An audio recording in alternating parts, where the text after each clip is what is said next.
अस्सलाम वालेकुम नाज़रीन, ट्राई स्टेप कंसल्टेंट्स में शामिल।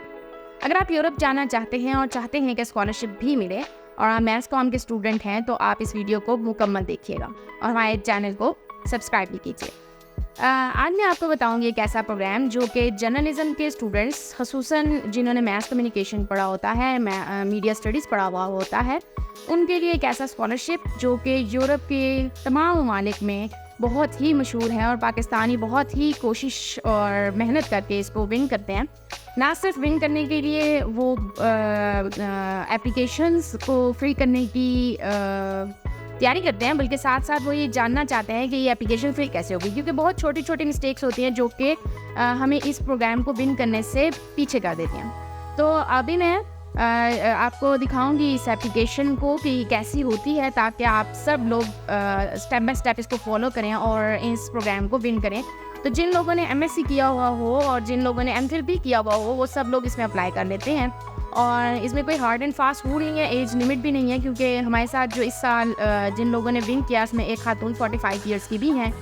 तो अगर आप देख रहे हो इस एप्लीकेशन को, तो शुरू में आपकी पर्सनल इन्फॉर्मेशन है, जो कि आपका नाम होता है, आपका फैमिली का नाम होता है, यानी आपका सर नेम होता है, फिर आप डेट ऑफ बर्थ लिखते हैं, फिर आप नेशनैलिटी बताते हैं कि आप कहाँ के हैं, तो हम पाकिस्तानी हैं।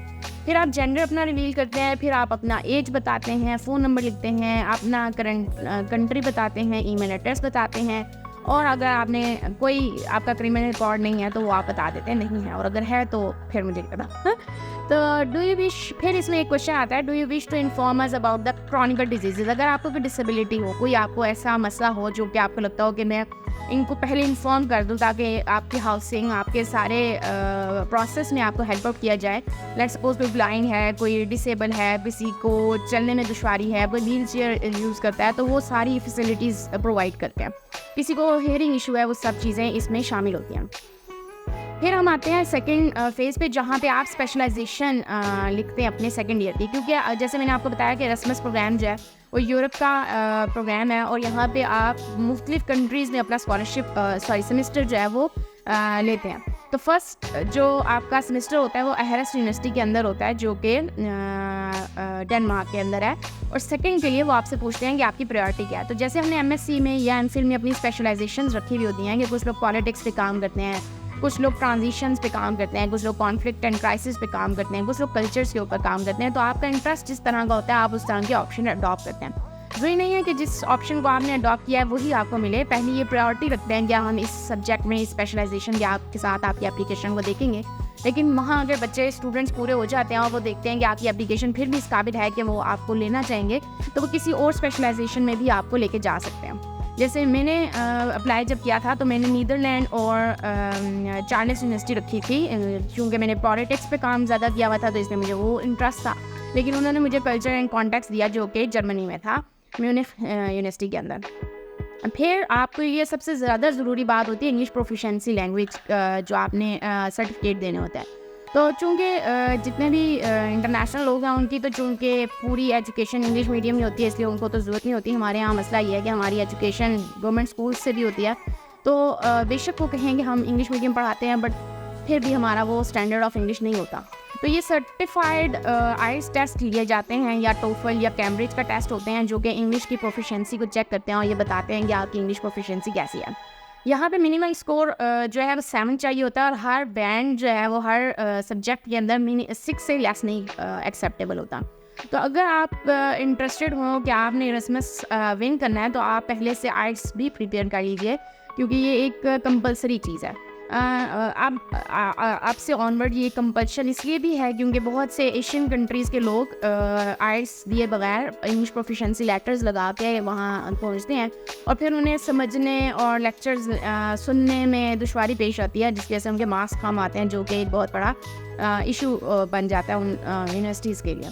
देन आप अपनी एकेडमिक क्वालिफिकेशन लिखते हैं, जिसमें मैं इसलिए इस वीडियो को भी ज़रूर बना रही हूँ क्योंकि जिन लोगों ने बीएससी और एमएससी 2 इयर्स का किया हुआ था, जो कि आप पूरे पाकिस्तान से आहिस्ता आहिस्ता ख़त्म हो रहे हैं 2 इयर्स प्रोग्राम्स, तो अब 4 इयर्स बैचलर्स होता है। लेकिन जिन्होंने भी 2 इयर्स मास्टर्स और 2 इयर्स बीए किया हुआ है, उन लोगों के लिए ये बहुत ही हेल्पिंग होगी कि आपने नीचे लेंथ ऑफ डिग्री में 2 इयर्स बीए के प्रोग्राम में लिखना है और 2 इयर्स आपने मास्टर्स प्रोग्राम में एमए सोशल साइंसेज में लिखना है कि आपने किया हुआ है, और जिस डेट को किया वो लिख दीजिए आप। जिन चीज़ों पे आपका कंपटीशन है वो है अगले क्वेश्चंस आपके जर्नलिज्म एक्सपीरियंस से रिलेटेड। पहला सवाल मैं आपको स्क्रीन पे दिखा रही हूँ, वो ये है कि what do you consider to be your most important professional experience in journalism. अब जब आप एज अ जर्नलिस्ट काम करते हैं, और अगर आपने एज अ जर्नलिस्ट नहीं भी काम किया, आपने एज अ रिसर्चर, जो कि मैंने एज अ रिसर्चर काम किया हुआ है, तो मैं ये सोचती हूँ कि हमने अपने प्रोफेशनल एक्सपीरियंस के अंदर कैसे काम किया और क्या क्या काम किया, और उन सबको यहाँ एक्सपीरियंस करते हुए हमने बहुत समराइज्ड काम करना है। और अगर आपको लगे कहीं दुश्वारी पेश हो और अगर आपको महसूस हो कि आपने कोई कंसल्टेंसी लेनी है या इसके बारे में कोई ट्रेनिंग नहीं है, तो आप हमसे रब्ता ज़रूर कीजिएगा। अब यहाँ पे अब सवाल ये है कि एक्सप्लेन करना है how this experience for your interest to apply the admission. अगर मैंने ये एक्सपीरियंस लिया है जो कि मेरा प्रोफेशनल एक्सपीरियंस है, वो मुझे कैसे इस बात की तरफ ला रहा है कि मुझे इस प्रोग्राम यानी मंडस जर्नलिज्म प्रोग्राम के अंदर अप्लाई करना है। तो मैंने इसके जवाब में बहुत सी चीज़ों को लिया कि चूँकि हमने मीडिया स्टडीज़ के अंदर एथिक्स पढ़े और फिर प्रैक्टिकल हमने देखा कि हम बहुत सी चीज़ों को अप्लाई नहीं कर पाते। तो अगर आप इन कंट्रीज़ में आप पढ़ रहे होते हैं तो आप उनकी पॉलिसीज़ समझ पाते हैं, उनके वर्किंग एथिक्स पढ़ पाते हैं, फिर उनकी पॉलिसीज़ को इम्प्लीमेंटेशन की तरफ लेके आते हैं। तो मुझे ये चीज़ें सीखनी है उन इदारों से, प्रैक्टिकली सीखनी है, इसलिए मैंने इस प्रोग्राम की तरफ जाने की तरफ रुजू किया। लेकिन हर एक का अपना अपना विजन होता है, हर एक का अपना अपना पॉइंट ऑफ व्यू होता है, तो इसलिए ये बहुत यूनिक है, आपको सिखाया ज़रूर जा सकता है, बट आप लोग कॉपी पेस्ट नहीं कर सकते इन चीज़ों को। सेकेंड क्वेश्चन जो आपके इस एप्लीकेशन में आता है वो ये है, how has your academic past prepare you the demands journalism program and particular the specialize जो आपने जैसे आपने पीछे 2 स्पेशलाइजेशंस आपने उठाई, वो पूछते हैं कि क्यों ये आपको लगा कि आपने लेनी है। तो मैंने उन्हें बताया कि मैंने चूँकि मेरी रिसर्च बेस्ड पॉलिटिक्स पे बहुत ज़्यादा है या पॉलिटिकल पॉइंट्स के ऊपर मैं कुछ मुख्तसरन ही सही लेकिन लिख लेती हूँ, तो मुझे लगा कि मुझे उसको मज़ीद डिटेल में पढ़ना है और उन लोगों से पढ़ना है जो इन थेरीज़ को जनरेट कर रहे होते हैं।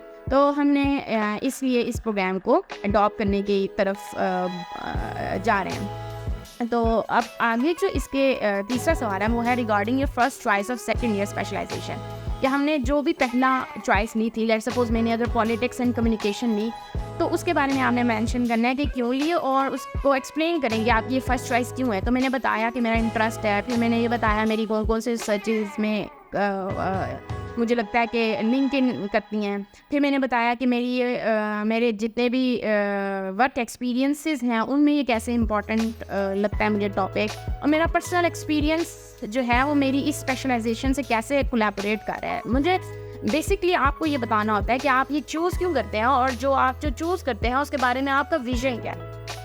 थर्ड में आप आते हैं what do you hope to do in your future career. अब जब आप देखते हैं कि अगर वो आप पे पैसे लगा रहे हैं या आपको सिखा रहे हैं और उसके बाद वो आपको अपने कंट्री में भेजते हैं या कहीं भी दुनिया में भेजते हैं, तो आपका कैरियर क्या, फ्यूचर आप क्या सोचते हैं, तो आपने थोड़ा सा इनको एक्सप्लेन करना होता है कि आप फ्यूचर गोल्स क्या रखते हैं।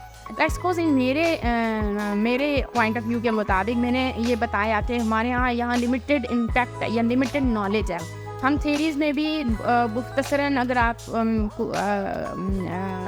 भी समझते हो तो सर्वे और कंटेंट एनालिसिस से आगे नहीं जा रहे होते। तो हमने ये सीखना है कि अगर हमने इन डेप्थ इंटरव्यूज़ लेने होते हैं तो उनमें क्या चैलेंज आते हैं, उन चैलेंजेस को कैसे हैंडल करना होता है। अगर हमने किसी चीज़ के बारे में पढ़ा तो उसको अप्लाई कैसे करना है, और अगर हम अप्लाई कर रहे हैं और हमें कोई हर्डल आ रही है तो उसको हैंडल कैसे करना होता है।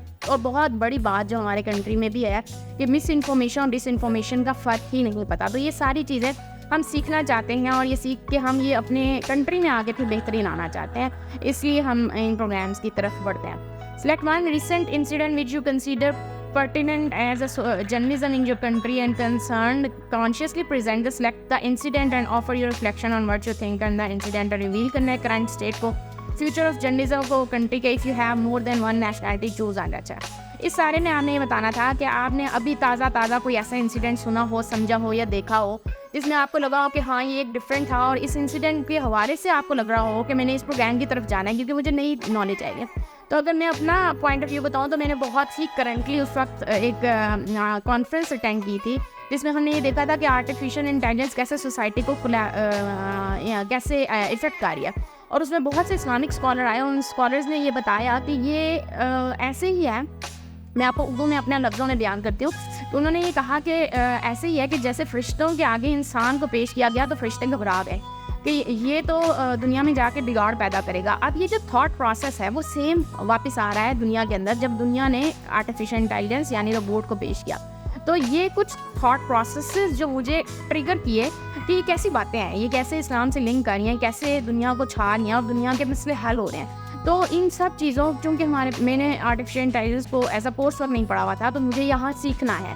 तो मैंने उनको मेंशन किया कि मैंने चूँकि ये कॉन्फ्रेंस में पढ़ लिया था और ये कॉन्फ्रेंस से सीख लिया था, बट मुझे इसकी इन डेप्थ नॉलेज नहीं है और ये चीज़ें मैं आके आपके कंट्री में मज़ीद इंफॉर्मेशन लेना चाहती हूँ। फिर आखिर में ये डिक्लेरेशन फॉर्म देते हैं कि जो ऊपर आपने सवाल लिखे वो सारे के सारे आपके ही हैं, तो आपने डेट और साइन करना होता है। और आप सबको ये भी साथ साथ बताती रहूँ कि ये जितने भी आंसर्स होते हैं ये कॉपी पेस्ट नहीं होने चाहिए, ये एआई से नहीं लिखवाने, आपने कुछ भी प्लेजर नहीं लिखना होता है, ये आपका इनबिल्ट और ओरिजिनल होता है। आपकी इंग्लिश की मिस्टेक्स इग्नोर की जा सकती हैं बट आपका कॉपी पेस्ट इग्नोर नहीं होता। तो आज के लिए मेरा ख्याल है इतना बहुत है। उम्मीद है आपको आज की वीडियो अच्छी लगी होगी। अगर कोई सवाल आपको पूछना हो तो हमारे नंबर्स आपके स्क्रीन पे शो हो रहे हैं, ज़रूर हमसे रब्ता कीजिएगा। अल्लाह हाफ़िज़।